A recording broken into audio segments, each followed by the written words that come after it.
Նախ ոչ միայն մեր, այլ ընդհանրապես մեր քաղաքացիների, մեր սպասելիքները չի արդարացել, որտեղ բոլորը սպասում էին, որ պետք է ոչ միայն Քարոզ Արշավի Պարագայում, այլ նաև ընտրություններից հետո տեսնենք, որ օրվա իշխանությունը արդեն իշխանություն չի։ Բայց եղավ այն ինչ որ եղավ, ու սա սպասելի էր ինչ որտեղ, ուղղակի պետք է նույնն քաղաքական ուժերն էլ էս ամեն ինչը, որ մինչև այդ ասում էին պլան B ունենք, պլան կամ G ունենք, մյուս, պետք է այդ ամեն ինչը այսօր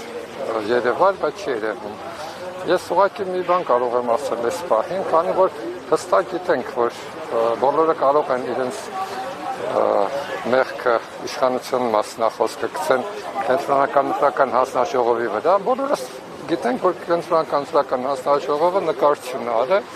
Ես կցանկանամ, որ այսօրվանից եւ այդ օրակարգը սկսվի կենտրոնական ընտրական հանձնաժողովի նախագահի հրաժարականի պահանջով, գոնե այդպես գեներացնեն փողոց, դրանով սկսեն։ Ես չեմ ասում դա կարևորագույն առաջնային խնդիր է, բայց բոլորս գիտենք, որ ինքն է նկարչությունը արել։ Իր պահանջով թող գեներացվեն, մինչև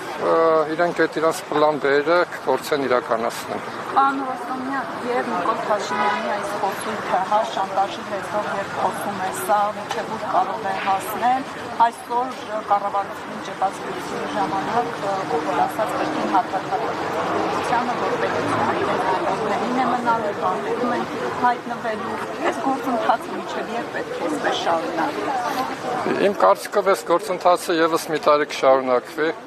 որովհետեւ արդեն պարզ է, որ ինքը ոչ լեգիտիմ ընտրված իշխանություն է եւ սրա փորձը մենք ունեցել ենք 96 թվականին, երբ որ նմանատիպ իրավիճակում ենք հայտնվել եւ նաեւ նույն ընտրության օրը եւ քվեաթերթիկները հաշվելը 1-1 96 թվականին ինձ հիշեցրեց, ես էլ այդ ժամանակ բնինդեմության շարքերում եմ եղել եւ տեսել ենք Լևոն Տեր-Պետրոսյանը մի տարի ու կես կարողացավ ցկեր, մի քիչ ավելի քիչ։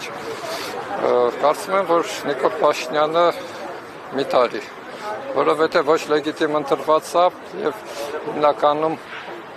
հնարավորություն կունեն, եթե իհարկե փողոցապայքարը շարունակվի, այսօրվա սրբազանի կոչեն սրան էր վերաբերվում, ուզում եք վերցրեք մանդատներ, ուզում եք մի վերցրեք, բայց պետք է փողոցը գեներացվի։ Եթե հանգիստ մնան նոյեմբերի 9-ի նման մի 10-15 օրից հետո ինքը ավելի կպնդվի ու նույն ռեպրեսիաները կշարունակի եւ ելի կմնա 5 տարի։ Պետք է ուղղակի փողոցային պայքարը շարունակվի եւ դրա համար ես առաջարկեցի, որ կարող են հենց վաղը եւս սկսել կենտրոնական ընտրական հանձնաժողովից, քանի դեռ ամսի 14-ին նոր նկարչություն չեն հայտարարել։ Միտումներ տեսնում եք, որ փողոցային պայքար կարող է սկսվել այս բանը։ Ես չեմ կարող ասել, երևի պետք է այդ ամեն ինչը ընդդիմության ղեկավարներին հարցնել, որովհետև նախ չգիտեմ ինչ քննարկումներ են իրենց մոտ լինում, որպեսզի հստակ ինֆորմացիա ունենալու պարագայում վերլուծեի, բայց այս պահին պետք է միայն սպասենք մինչև վերջնական հայտարարությունների անեն, բայց որ առանձին են անում հայտարարությունները, դա ինձ դուր չի գալ։ Ես կուզենայի, որ ընդհանուր միասնական հայտարարություն լինի ընդդիմության կողմից, որովհետև պետք չի հիմա արդեն ընտրություններից հետո վաճառի ընտրեք համարես ինչին համարեն, հիմա արդեն ընտրությունը եղավ ավարտվել է եւ պետք է ուղղակի միասնական ընդդիմադիր պայքար մղեն, որպեսզի կարողանան իրոք ազատվեն, որովհետև այսօր Նիկոլ Փաշինյանը ավելի ուժեղ է իրեն զգում, բայց քանի որ ոչ լեգիտիմ ընտրված, արդեն հնարավոր է իրեն գցել։ Տեսեք,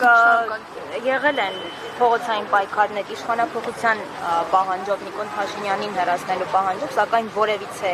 արդյունքի չեն հասել։ Այս անգամ ինչու պետք է ստացվի եւ արդյոք կստացվի թե ոչ։ Ես դրա համար ինձ սկզբից ասացի, որ արդեն այս ընտրությունները ցույց տվեց, որ բավական ընտրախախտումներով է եղել եւ ինչ է լինի ամսի 14-ից հետո ինքը ոչ լեգիտիմ իշխանություն է լինելու։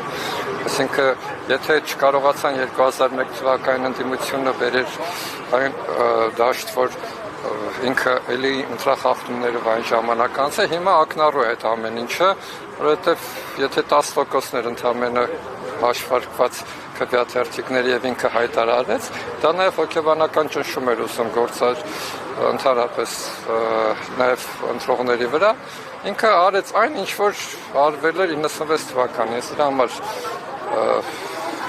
զուգահեռներ անցկացրեցի, մեկին մեկ կրկնելա 96 թվականի ամեն ինչը։